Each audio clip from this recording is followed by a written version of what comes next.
Dans une journée, Naomi Carter était entrée dans le magasin Henley S. Jeweler, le doux carillon de la sonnette masquant à peine l'attention qui l'accompagnait. Dans son costume élégant, elle ressemblait à n'importe quel acheteur haut de gamme, mais le propriétaire du magasin, Jacques Henley, n'avait remarqué ni sa tenue soignée, ni la confiance tranquille qu'elle affichait. Dans ses pas, il n'avait vu que la couleur de sa peau et, en quelques minutes, un appel à la police avait transformé une virée shopping ordinaire en une confrontation à enjeux élevés où les hypothèses avaient volé en éclats et où la vérité avait frappé plus durement que n'importe quel imprévu. Ils ignoraient que la femme qu'ils avaient profilée n'était pas une cliente ordinaire. C'était une agente du FBI prête à les démanteler. Naomi Carter avait jeté un coup d'œil à sa montre alors qu'elle se tenait devant Henley S. Jeweler. Le magasin, étincelant de sophistication, se trouvait au cœur d'un quartier riche de la ville, célèbre pour son opulence et sa clientèle haut de gamme. Henley S accueillait les plus aisés, mais Naomi n'était pas là pour admirer les diamants scintillants dans la vitrine. Sa cible était Jacques Henley. Le propriétaire semblait être un homme d'affaires respectable, mais Naomi, en tant qu'agent infiltré du FBI, savait mieux que cela. Sa mission consistait à rassembler des preuves de l'implication de Henley dans le blanchiment d'argent pour un syndicat du crime international dirigé par Léonard Marquet. Marquet opérait depuis l'ombre, utilisant des entreprises légitimes comme celle de Henley comme couverture pour ses opérations illégales. Ce jour-là, il lui fallait impérativement confirmer ce lien. Elle avait poussé la porte du magasin, et le doux carillon des cloches avait résonné dans l'espace luxueux. Naomi avait pénétré dans l'établissement, où le parfum du bois poli et du cuir coûteux imprégnaient l'air. Son élégant costume noir, taillé à la perfection, et ses boucles d'oreilles en diamant reflétaient un goût raffiné. Le FBI brillait dans les plafonniers. Elle savait qu'elle incarnait parfaitement le rôle, tout en devinant que le regard scrutateur auquel elle faisait face dès son entrée était inévitable. Jacques Henley se tenait derrière le comptoir, inspectant un collier en or avec une loupe. Son regard gris s'était posé sur Naomi, les sourcils froncés. Henley, la cinquantaine passée, arborait une calvitie naissante et un air calculateur aiguisé. À ses côtés se trouvait un jeune vendeur nerveux, incertain de devoir saluer Naomi ou attendre des instructions. Naomi s'était approchée des vitrines, ses gestes détendus et son visage neutre, tout en observant discrètement les bijoux étincelants. Il n'y avait aucun autre client. Seul Henley, le vendeur, et un garde de sécurité près de la porte arrière la fixaient. La tension était palpable, mais Naomi y était habituée. Ses années d'expérience en infiltration lui avaient appris à se fondre dans l'environnement et à dissimuler ses véritables intentions derrière un calme apparent. Pourtant, ce jour-là, elle ressentait une tension supplémentaire, car il ne s'agissait pas seulement des criminels dont elle devait se méfier, mais aussi de ceux qui réduisaient son identité à sa couleur de peau en tirant des conclusions hâtives. La voix d'Henley avait rompu le silence. « Puis-je vous aider ?» Son ton était poli, mais une nuance de méfiance affleurait à peine. Naomi avait affiché un sourire et répondu qu'elle observait simplement, en quête de quelque chose de spécial. Henley lui avait demandé si c'était un cadeau pour elle-même, tout en plissant légèrement les yeux, tentant de la cerner. Elle avait gardé son sourire en place et répondu calmement que c'était pour une amie, bien qu'ils sût tous deux qu'il ne s'agissait pas de ses habitudes d'achat.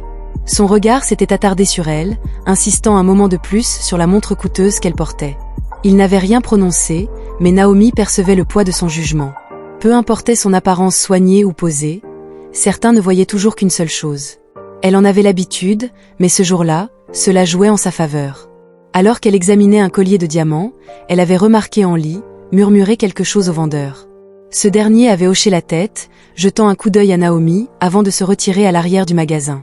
Henley avait quitté le comptoir, les mains jointes derrière le dos, avec un sourire fin aux lèvres. « Si vous recherchez quelque chose de spécial, avait-il dit d'une voix mielleuse, il y a une collection privée à l'arrière qui pourrait vous intéresser. » Naomi avait haussé un sourcil, sentant le piège. Elle avait acquiescé calmement, jetant un regard au collier dans sa main, le trouvant assez charmant.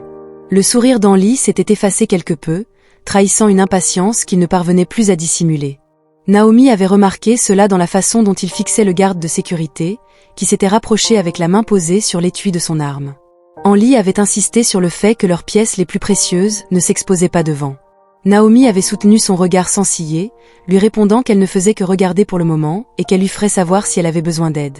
Le sourire d'Henley s'était atténué et, après un hochement de tête, il s'était retiré vers le comptoir. Pourtant, Naomi avait perçu aussitôt le changement d'atmosphère dès son arrivée. Henley avait jugé qu'elle n'était pas à sa place dans son magasin. Il agissait sur cette hypothèse, ce qui n'avait pas pris longtemps. Naomi avait à peine bougé vers la vitrine suivante lorsque la porte avait sonné à nouveau et l'officier Mark Thompson était entré dans le magasin. Naomi l'avait immédiatement reconnu.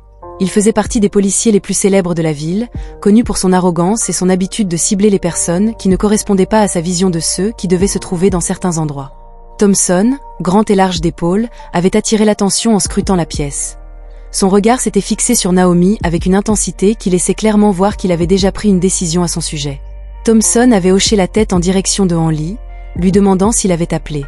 Henley avait acquiescé, un sourire satisfait flottant sur son visage. Il avait effectivement eu quelques inquiétudes concernant cette cliente. Naomi avait vu le regard de Thompson la balayer, et son expression s'était durcie. Il s'était approché lentement d'elle, la main posée sur sa ceinture, et avait déclaré, d'un ton empreint d'autorité, qu'il aurait besoin de voir une pièce d'identité. Naomi était restée calme, sachant que tout cela faisait partie du plan, bien que la tension fût palpable. Elle avait mis la main dans son sac et tendu sa carte d'identité à Thompson sans un mot. Thompson avait examiné la carte d'identité pendant un long moment, avant de la regarder en plissant les yeux et de marmonner le nom de Naomi Carter, comme si son nom seul suscitait la méfiance. Il lui avait demandé ce qu'elle faisait là. Naomi avait répondu calmement qu'elle faisait simplement du shopping, et lui avait demandé si cela posait un problème. Thompson n'avait pas répondu tout de suite, jetant un coup d'œil à Henley, qui lui avait fait un signe d'encouragement, suffisant pour le pousser à aller plus loin. Thompson s'était avancé et lui avait demandé de le suivre pour un interrogatoire. Le pouls de Naomi s'était accéléré, bien que son visage demeurât impassible. Cela ne faisait pas partie du plan. Thompson n'était pas censé pousser les choses aussi loin, mais elle savait qu'elle devait jouer le jeu pour l'instant. Tandis qu'il lui attrapait le bras, Naomi avait senti les salutations des autres employés du magasin sur elle. Le vendeur, revenu, se tenait figé derrière le comptoir, pâle et incertain. L'agent de sécurité s'était approché, observant la scène sans intervenir. D'une voix calme, Naomi avait déclaré à Thompson qu'elle n'avait rien fait de mal. Thompson avait eu un sourire narquois en répondant qu'il verrait bien, ajoutant qu'elle ne semblait pas à sa place et qu'il avait reçu des plaintes. Naomi lui avait demandé de qui il s'agissait, maintenant un ton ferme. Elle savait qu'il n'y avait pas de plainte, seulement les suppositions d'Henley. Thompson l'avait ignorée, renforçant sa prise alors qu'il la menait vers la porte. Alors qu'ils avaient atteint la sortie, la porte avait sonné à nouveau et Naomi s'était figée. Un homme était entré dans le magasin, attirant immédiatement son attention par son costume coûteux et sa démarche assurée. C'était Léonard Marquet. Son cœur avait manqué un battement. Marquet n'aurait pas dû arriver avant bien plus tard, mais le voilà qui entrait au pire moment possible. Pendant une fraction de seconde, Naomi avait pesé ses options. Si elle réagissait, sa couverture serait ruinée. Si elle restait silencieuse, Marquet pourrait s'enfuir. Mais il l'avait déjà remarqué, ses yeux se tournaient vers elle, puis vers Thompson. Naomi avait vu dans son regard qu'il la reconnaissait, non pas en tant qu'agent du FBI, mais comme quelqu'un qui l'avait surveillé depuis des mois. Les pensées de Naomi s'étaient affolées. Elle ne pouvait pas laisser Marquet s'en aller, mais elle ne pouvait pas non plus nuire à sa couverture. Avant qu'elle n'eût pu agir, la porte avait sonné à nouveau et une nouvelle silhouette était entrée dans le magasin. L'agent spécial Williams avait fait son entrée avec une autorité tranquille, commandant aussitôt la pièce. Son costume bien coupé et son regard précis laissaient peu de doute. Il s'était précisé à Thompson d'une voix douce mais ferme, déclaré qu'il faisait une erreur. Thompson avait froncé les sourcils, maintenant sa prise sur le bras de Naomi, et avait demandé qui diable il était. Williams, en montrant son badge, avait répondu qu'il était agent spécial du FBI et qu'il venait d'arrêter l'un de ses agents. Le silence s'était installé, le visage de Thompson avait pâli et il avait relâché Naomi comme si son bras l'avait brûlé. Henley, qui regardait avec satisfaction, avait fait un pas en arrière, stupéfait. Thompson avait balbutié, demandant si c'était vrai. Williams avait confirmé, suggérant que Naomi était là pour enquêter sur cet établissement. Henley avait blêmi, tentant de se défendre, mais Williams l'avait interrompu en conséquence qu'il aurait dû se renseigner avant de faire des suppositions basées sur la couleur de peau de sa cliente. Tandis que la réalité s'installait dans la pièce, Naomi s'était redressée, observant Marquet. Elle avait vu la reconnaissance dans ses yeux, puis un sourire s'était dessiné sur son visage, révélant qu'il savait qui elle était. Marquet l'avait appelée doucement par son titre d'agent Carter, avec un charme, comme s'il savait qu'elle l'observait depuis longtemps. Le sang de Naomi s'était glacé, Marquez le savait. Williams s'était avancé bloqué pour Marquet, lui signifiant qu'il ne pouvait pas partir. Marquet, impassible, avait affirmé qu'il n'était là que pour récupérer ce qui lui appartenait, jetant un regard vers Henley. Naomi avait compris alors que tout ceci n'était pas une simple coïncidence. Marquet avait utilisé les préjugés d'Henley pour tenter de détourner son attention et déplacer son opération ailleurs. Naomi, point serré, avait réalisé qu'elle avait été manipulée, mais elle s'était reprise rapidement. Williams avait bloqué le chemin de Marquet, mais Naomi était intervenue, le calme retrouvé, déclenché de le laisser partir. Confus, Williams lui avait jeté un regard interrogateur, auquel elle avait répondu d'un sourire, brandissant un petit enregistreur. Elle venait de capter la confession de Marquet. La reconnaissance s'était effacée du visage de Marquet, tandis qu'il réalisait qu'il venait d'être pris à son propre piège. Naomi s'était tournée vers Henley, toujours figée dans l'incrédulité, et lui avait annoncé froidement que ses jours de façade pour les opérations de Marquet étaient terminés. Rapidement, le FBI avait investi le magasin, menant une perquisition et arrêtant Marquet tandis que son réseau illégal se voyait démantelé. L'officier Thompson, secoué par les événements, avait été suspendu, sa carrière désormais en péril.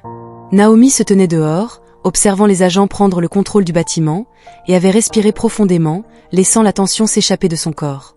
Williams s'était approché, lui exprimant son admiration pour son calme sous pression. Naomi avait souri, bien que les événements de la journée pesaient encore sur elle. Elle avait répondu que les gens comme Thompson et Henley continuaient de sous-estimer des personnes comme elle, mais que ce serait toujours leur erreur. Tandis qu'elle regagnait le SUV noir garé devant le magasin, elle avait repensé à cette nuit, à cette arrestation humiliante, mais aussi à la façon dont elle avait retourné la situation. Pour elle, il ne s'agissait pas seulement de mettre fin aux agissements de Marquet et Henley, mais de prouver qu'elle surmontait chaque obstacle. Naomi Carter était résiliente, et elle ne reculerait jamais. Naomi s'était adossée à la portière du SUV, observant les gyrophares rouges et bleus danser sur les vitrines du magasin. L'écho des ordres des agents et les bruits de l'intervention emplissaient la rue. Malgré le froid de la nuit, une étrange chaleur s'était installée en elle. Une satisfaction que l'opération ait abouti, bien que tout ne se soit pas déroulé exactement comme prévu. Elle savait, cependant, qu'il restait des zones d'ombre. Williams s'approcha d'elle, son regard grave malgré l'admiration qui transparaissait dans ses yeux. « Je dois avouer, Carter, tu as géré ça de main de maître. » Marquet se croyait intouchable. Mais j'ai l'impression qu'il y a autre chose. Naomi avait détourné légèrement le regard, scrutant la rue sombre. Oui, Williams, quelque chose cloche.